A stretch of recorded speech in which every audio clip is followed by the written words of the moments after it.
Hi, நான் உங்கள் RV kitchen. இன்றைக்கி ஆர்வி கிச்சனில் ஒரு வாழைக்காய் ஃப்ரை தாங்க பண்ண போகிறோம். அதுக்கு நான் ஒரு வாழைக்காய் எடுத்திருக்கேன். இந்த வாழைக்காயை சின்ன சின்னதாக கட் பண்ணிக்கலாம். உங்களுக்கு என்ன சைஸில் வேணுமோ கட் பண்ணிக்கோங்க. வாழைக்காய் ரெசிபிக்கு பார்த்தீங்கன்னா நான் இந்த மாதிரி ஸ்லைஸ் பண்ணி கட் பண்ணி வச்சுருக்கேன். உங்களுக்கு எந்த மாதிரி ஸ்லைஸ் வேணுமோ கட் பண்ணிக்கோங்க. இதில் மசாலா ஆட் பண்ணிக்கலாங்க. நம்ம 1 by 1 மசாலா பவுடர் ஆட் பண்ணிக்கலாங்க. அதுக்கு நான் ஒரு 3/4 டேபிள் ஸ்பூன் பார்த்தீங்கன்னா சில்லி பவுடர் எடுத்துக்கிறேன். ஒரு 1/4 tablespoon Kashmir red chilli powder எடுத்துக்கிறேங்க.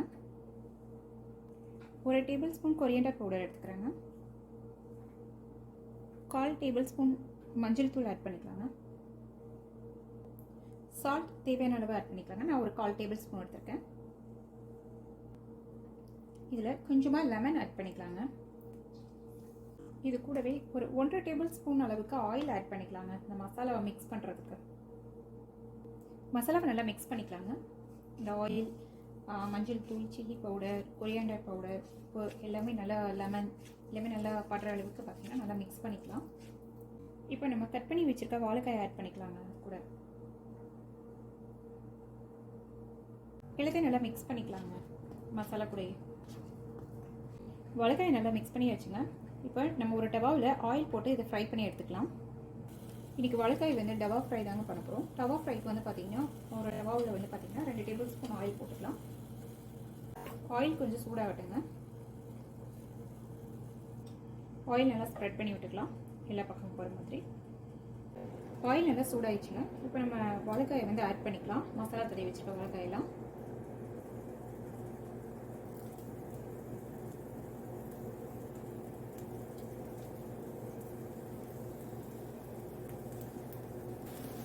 வாழைக்காய் ஒரு 3 to 4 மினிட்ஸ் நல்லா குக் ஆகட்டுங்க. அதுக்கப்புறம் நம்ம மேலாவில் ஆயில் போட்டு பரட்டி விடலாம்.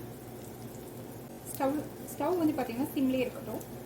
இப்போ நம்ம கொஞ்சம் மேலாவில் ஆயில் போட்டுக்கலாங்க. இப்போ நம்ம அடுத்த சைடு திருப்பி போட்டுக்கலாங்க.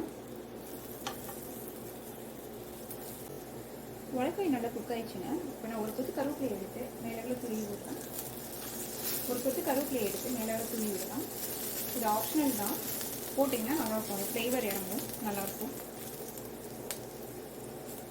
இதை ஒரு பிளேட்க்கு மாற்றிடலாங்க. அவ்வளோதாங்க, சிம்பிளான வாழைக்காய் டவா ஃப்ரை ரெடி ஆயிடுச்சு.